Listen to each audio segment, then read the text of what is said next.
Okay, let's unpack this, because the behind the scenes of this Hollywood production has gone completely sideways. Yeah, totally off the rails. It's exploded into what you can only really call a ferocious legal battle, Yeah? playing out very, very publicly. Mm-hmm. It's like the kind of drama you'd expect to see on screen, Mm-hmm. you know, not erupting from the actual set. Exactly, not behind the camera. And you're about to get the inside track on it all. Absolutely. We've got a situation here with, a really well-known actor, Huge name. huge name, and a director who was definitely, up and coming, making waves. Right. They were actually cast as lovers in this film, but now they're facing off in court, dueling lawsuits. Which is just wild. And what's striking, I think, is that the initial glimpses, the stuff leaked from the set, it looked pretty friendly. It did. It suggested a pretty positive working dynamic, which makes this current level of conflict even more unexpected, really surprising. Exactly. So our deep dive today is laser focused on untangling this legal bombshell, really. The shocking behind-the-scenes story, all stemming from a film based on a hugely successful novel. And the irony here is the novel itself delves into domestic violence. Right, the complexities of it. Yeah. We know you're probably trying to piece together how things could have gone so wrong. It's confusing. It is. And we're here to explore the surprising details that have started coming out. Well, the initial buzz around this film was, it was significant from the get-go. Oh, yeah. Based on a New York Times bestseller, tackling a really sensitive, important topic. And then casting that actor, that big celebrity lead. Yeah. That just amplified everything, didn't it? Massively. Brought a huge amount of attention. Then you have the other key figure who wasn't just acting but also producing and directing. Yeah, wearing multiple hats. Which was seen as a massive opportunity for them, right? Like a real chance to solidify their place in Hollywood. A really big step up, yeah. But it's interesting, even early on, there were sort of whispers. A Hollywood reporter who really dug into this mentioned hearing about strange stuff happening on set. Strange stuff? Like what kind of strange? Things that seemed, maybe a bit outside the usual norms, even for a tough film shoot. It kind of hints that maybe the tension was there earlier than we thought. Okay, strange stuff definitely makes your ears prick up. We're talking about reports of, frequent prayer circles. Uh-huh. And apparently quite a lot of hugging on set, which, for some might feel a bit outside the usual professional boundaries. Yeah, a bit much, maybe. And what's particularly noteworthy is this claim that the director often wanted to consult a higher power when making creative decisions. Consult a higher power. Oh. Yeah, and that kind of thing, integrating personal beliefs so directly into the professional role. Yeah. It can get complex depending on everyone's comfort levels, For sure. It sort of blurs the lines of the typical director-actor collaboration. It really does. But then things take a turn into really unexpected territory. This allegation that the director claimed to have communicated with the actor's deceased father. Wow. Okay, that's Right. That's a pretty weighty claim. And in today's Hollywood, with the focus on professional boundaries, psychological safety. much stricter standards now. Exactly. A statement like that, whether meant harmfully or not, could easily be seen as a huge overstep, a major boundary cross. Absolutely. And you connect that to the broader shifts in workplace expectations. Behaviors that maybe, might have been brushed off years ago. Now they get way more scrutiny. Understandably. Yeah. Allegations like that can create real discomfort, raise serious questions about professional conduct. And then there was that early morning voice message, right, from the director to the actor after some disagreement about a script scene. Yes. That was described as pretty unconventional, almost rambling, apparently. Which maybe suggests a communication style that was unique, perhaps not always landing the right way. It seems likely. That kind of unconventional communication, especially layered with the other reported behaviors, probably added to a growing unease for some people there. You need clarity on a film set.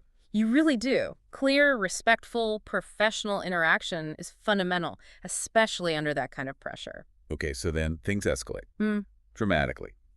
The lawsuit filed by the actor against the director, it lays out some very serious, disturbing allegations. Really serious stuff. We're talking claims of unscripted kissing. Right. Discussions the director allegedly initiated about their own personal struggles. Like pornography addiction was mentioned? Yeah.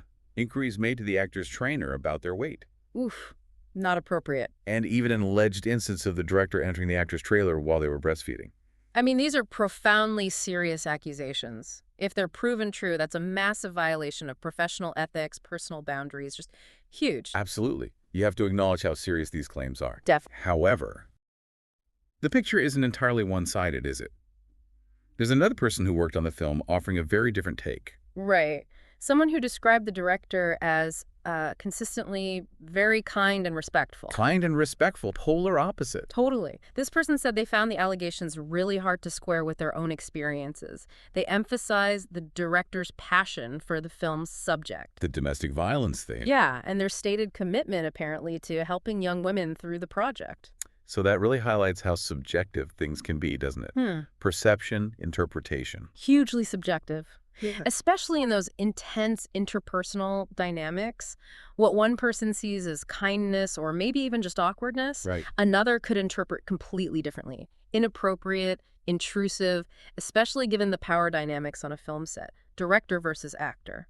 And this same person, the one defending the director, they even suggested maybe the actor misinterpreted the director's intentions. Yeah, floated the idea that perhaps the actor saw the kindness as, like, weakness and tried to leverage it to gain more control over the production. Okay, so now we're getting into a potential power struggle narrative. Exactly. Which, when you think about film, sets the interplay between actors, directors, producers. It's not actually that unusual for there to be some negotiation, sometimes even competition for creative control. Yeah, happens all the time. So suggesting the actor might have been trying to assert more influence just adds another layer of complexity here. And this idea of a power shift, it seems to have some traction. There's this narrative that the actor gradually did take more and more control. Wrestled control away, some might say. Right. And that the director's original vision got significantly compromised because of it. And the actor's box office clout, their star power, is mentioned as a key factor.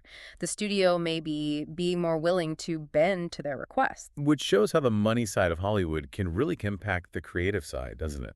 Absolutely. It's that classic intersection of business realities and creative dynamics.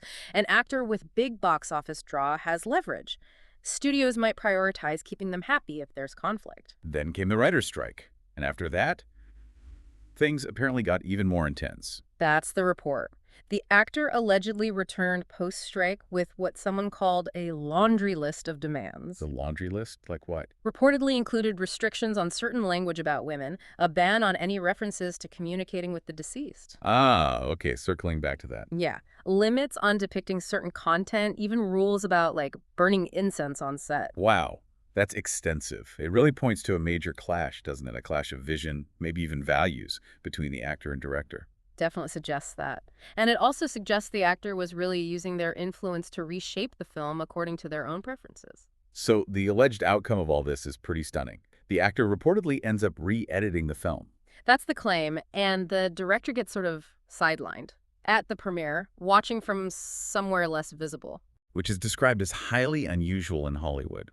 The director is usually front and center at the premiere. Totally central. Yeah. Yeah. It's highly atypical.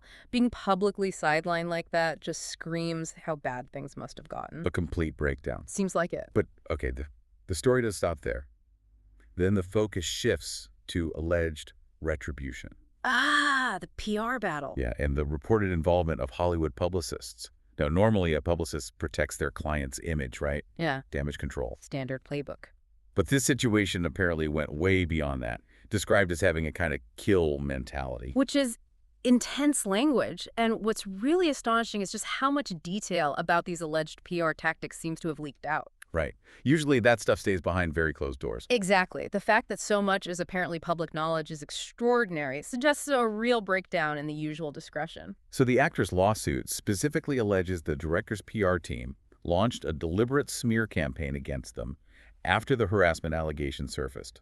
And some of the details reported are, well, they're shocking. Genuinely shocking. Leaked text messages, Right. reportedly from people involved in the director's crisis comms. Yeah, containing phrases like wanting to bury her, discussing an untraceable social combat plan. Untraceable. What does that even mean? Burner accounts. Could be. Or using sophisticated ways to mask where the attacks are coming from. Reportedly even considered social media account takeovers. Wow. I mean, the language itself, social combat plan, bury her. Mm. That's alarming, troubling. Shows the intensity, right? Deeply troubling, yeah. And potentially unethical, obviously. Now, the director has said this PR plan was never actually put into action, never implemented. Okay. But that claim kind of sits awkwardly next to the reported torrent of abuse the actor faced online after the film came out. Right. There was apparently widespread public skepticism about the actor's story, a lot of negativity directed at them. So it raises that question, doesn't it? Even if the specific plan wasn't fully executed, could the intent and the discussions around it still have fueled that negative online climate? That's a critical point. The existence of such a plan, even if shelved, could certainly contribute to negativity, maybe even encourage others, intentionally or not. And we even heard from a CEO of a company that tracks online harassment. What did they say? They believe there's absolutely evidence that something was afoot, pointed to lots of newly created online accounts popping up. Ah, the classic sign. Exactly. Accounts dedicated specifically to attacking the actor, not just, critiquing the movie. That pattern is often a red flag for coordinated activity. Strongly suggests something deliberate and organized, yeah. Not just organic public reaction. Creating fake accounts just to target someone. That's a known tactic in smear campaigns. Manipulating public opinion. And the methods discussed sound pretty sophisticated and disturbing. Talk of coordinated groups, maybe even automated online profile bots. Bots, yeah. To spread negative stuff, try and trigger real people to react negatively, too. The example given was that accusation that the actor didn't actually care about domestic violence victims. Which is incredibly damaging, given the film's subject matter. Really insidious. Yeah. Using bots or troll farms to amplify messages make disapproval seem widespread. It's the dark side of online life, isn't it? It really is. Makes it hard to know what's real public opinion and what's manufactured outrage. So where does all of this leave us now? What's the current state of play? Well, dueling court cases are officially scheduled, Okay. but that same Hollywood reporter expressed serious doubt they'll ever actually go to trial. Why is that?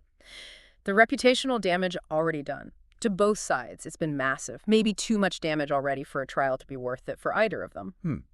Both sides feeling like they're the victim. It appears that way. Both seem to genuinely see themselves as the wronged party, fighting for a principle. Which makes finding common ground outside of court incredibly difficult. Extremely challenging, yeah. When both sides feel so strongly that they're in the right. Someone who worked on the film, they expressed just sadness, really. Yeah. Disappointment that the film's intended message about abuse got totally lost in all this conflict. Completely overshadowed. Yeah. They hoped for some kind of resolution where everyone involved could maybe just acknowledge their part in how things went down. That really hits home, doesn't it? The human cost.